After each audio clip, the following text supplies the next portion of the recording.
Sebelum menonton tayangan ini, jangan lupa untuk subscribe, likes, dan komen, terus share. Jangan lupa aktifkan tombol lonceng untuk notifikasi video-video kami terbaru. Assalamualaikum warahmatullahi wabarakatuh. Ketemu kembali di channel yang cerdas, jernih, jujur, dan pemberani. Dengan pernyataan Pak Jokowi ya, yang saya nilai itu lebih tepatnya sebagai curhat ya. Di tanggal 16 Agustus yang mengatakan, saya tahu siapa yang mengatakan saya ini bodoh, saya ini tolol, kemudian Pak Lurah, saya cari kemana-mana ternyata itu saya. Nah, kalau sudah ada yang mengakui bahwa itu ditujukan kepada saya, selesai sudah ceritanya. Dan ini makin menguatkan pendapat para yuris bahwa yang namanya kata-kata bajingan, tolol, dan seterusnya itu umpatan-umpatan yang sifatnya privat. Kalau privat deliknya delik aduan. Dengan pernyataan Pak Jokowi makin menguatkan bahwa sindiran itu kepada dirinya. Nah, kalau kepada dirinya sudah ada yang ngakui, masa orang lain yang tidak ngerti apa-apa kok merasa tersinggung, kemudian membuat laporan. Dan yang paling konyol sebagai seorang ahli pidana, saya bilang yang paling konyol apa? Kok tiba-tiba menghubungkan dengan suku tertentu, ya, dengan mengatakan, ayo datang ke sini pakai hukum adat mana yang dipakai?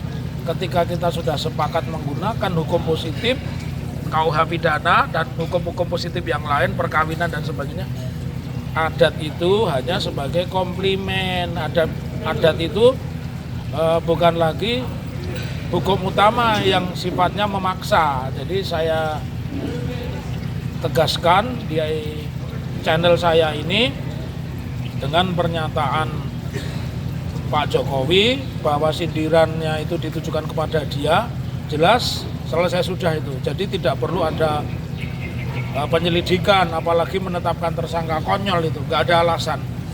Justru yang kedua, saya ingin mengkritisi Pak Jokowi ini, menurut saya kategorinya lebay ya. Masa seorang presiden yang punya banyak fasilitas kok masih mengeluh begitu ya.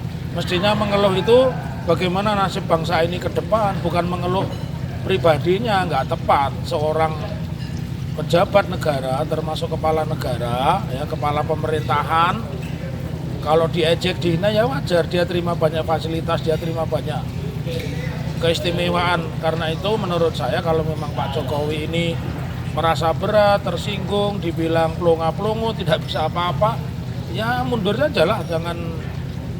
Jangan berpikir bahwa orang yang mengkritik itu berarti seorang penjahat dan sebagainya. Jadi saya menginginkan apa yang disampaikan oleh Pak Jokowi. Wajar ya masyarakat mengkritik karena Pak Jokowi lebih banyak mengerjakan pekerjaan yang selain rugi juga hanya kepentingan kroninya. Kita lihat bagaimana ibu kota negara baru, kita lihat bagaimana dengan mobil SMK, kita lihat dengan kereta cepat, bahkan LRT saja itu ternyata bahasa Jawanya meleto, relnya muter, harusnya kecepatan 80, ketika nikung jadi 30.